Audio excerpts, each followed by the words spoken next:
दोस्तों, आज की कहानी बहुत ही ज्ञानवर्धक है। इससे पहले कि आप इस कहानी में खो जाए, यदि आप हमारे चैनल पे नए हैं तो चैनल को सब्सक्राइब कीजिए और बेल आइकॉन को प्रेस कीजिए ताकि आपको रोज ऐसी नई नई कहानियाँ सुनने को मिले। चलिए कहानी शुरू करते हैं। एक बार की बात है, गौतम बुद्ध अपने शिष्यों को जिंदगी से जुड़ी अच्छी बुरी चीज़ों का ज्ञान दे रहे थे। सभी शिष्य उनकी बातों को बहुत ध्यान से सुन रहे थे। उन सभी में एक शिष्य ऐसा था जिसे प्रश्न पूछने की बुरी आदत थी। वो उठकर गौतम बुद्ध के पास आया और उनसे बोला, आप हमें जिंदगी के बारे में जो कुछ सिखा रहे हैं उस सब का क्या फ़ायदा, क्योंकि हम में से बहुत से बच्चों को ये भी नहीं पता कि हमारे जीवन का मूल्य क्या है और ये जीवन हमारे लिए कितना कीमती है। पहले आप हमें ये बताइए कि इस जीवन का मूल्य क्या है। अपने शिष्य की बात सुनकर गौतम बुद्ध अपने कक्ष में गए और एक चमकता हुआ पत्थर का टुकड़ा लेकर आए।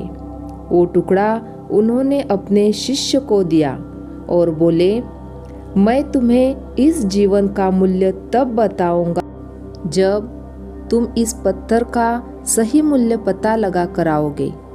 साथ ही ये ध्यान रखना कि तुम्हें ये पत्थर का टुकड़ा किसी को बेचना नहीं है।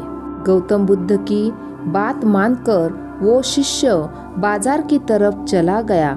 बाजार में सबसे पहले उसकी नज़र एक फल बेचने वाले पर पड़ी और उसने वो पत्थर उस फल वाले को दिखाया और बोला, इस पत्थर के बदले आप मुझे कितने फल दे सकते हो। फल वाला बोला, ये पत्थर कुछ खास तो नहीं है, लेकिन फिर भी इसके बदले में तुम्हें 10 केले दे सकता हूँ। वो शिष्य उस पत्थर को लेकर आगे चला गया। फिर उसे एक सब्जी वाला मिला। शिष्य ने उस सब्जी वाले से उस पत्थर की कीमत पूछी। सब्जी वाले ने उस पत्थर को ध्यान से देखा और बोला, इस पत्थर की कीमत के बदले मैं तुम्हें ज़्यादा से ज़्यादा एक बोरी भरकर सब्जियां दे सकता हूँ। इसके बाद वो शिष्य उस पत्थर को लेकर एक सोने के व्यापारी के पास गया। उस पत्थर की टुकड़े की चमक देखते ही उस सुनार ने उसकी कीमत 100 सोने के सिक्के लगाई। शिष्य ने वो टुकड़ा बेचने से मना किया तो सुनार उसके बदले 200 सिक्के देने में भी राजी हो गया, लेकिन शिष्य ने वो पत्थर नहीं बेचा। इसके बाद वो शिष्य एक हीरो के व्यापारी के पास गया और उसके सामने वो पत्थर के टुकड़े को रख दिया।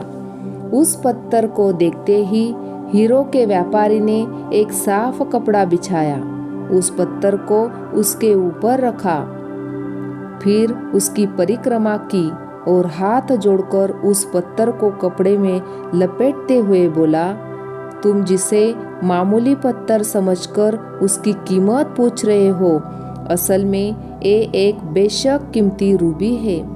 ऐसा रूबी हर किसी को नहीं मिलता। मैं अगर अपना सब कुछ भी बेच दूं तो मैं इसकी कीमत नहीं चुका सकता।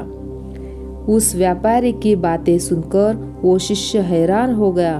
वो दौड़ा दौड़ा सीधा बुद्ध के पास आया और उन्हें उसने जो कुछ भी बाजार में हुआ वो सब बताया। उसकी अचरज भरी बातें सुनकर गौतम बुद्ध बोले, तुम्हारे सवाल का जवाब इस रूबी की कीमत में ही छिपा है। हमारा जीवन भी एक रूबी है। रूबी की तरह ये बेशक कीमती है, लेकिन हम इस बात को हमेशा नज़रअंदाज करते हैं और अपने जीवन का मूल्य नहीं समझते। हम दूसरों को देखकर और उनके जैसा जीवन जीने की कोशिश में अपने जीवन की कीमत को कम कर देते हैं।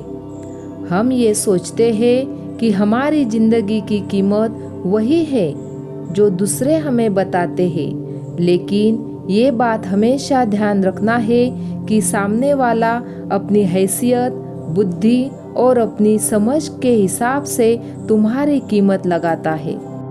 इस कहानी से हमें ये सीख मिलती है कि जिंदगी सिर्फ एक बार मिलती है, इसलिए इसको बर्बाद ना करें। अपनी जिंदगी को उतना ही कीमती समझे जितना कीमती आप अपने बैंक में रखे रुपयों को समझते हैं। आज के समय में लोग अपनी जिंदगी से ज़्यादा कीमती प्यार, पैसा और दिखावों से भरी चीज़ों को समझते हैं। पैसों के चक्कर में ऐसा काम करने लग जाते हैं कि उनकी जिंदगी बर्बाद हो जाती है। नाम कमाने के चक्कर में उल्टे सीधे काम करने में लोग लग जाते हैं, लेकिन हमेशा यह याद रखें कि दिखावा करना जरूरी नहीं है।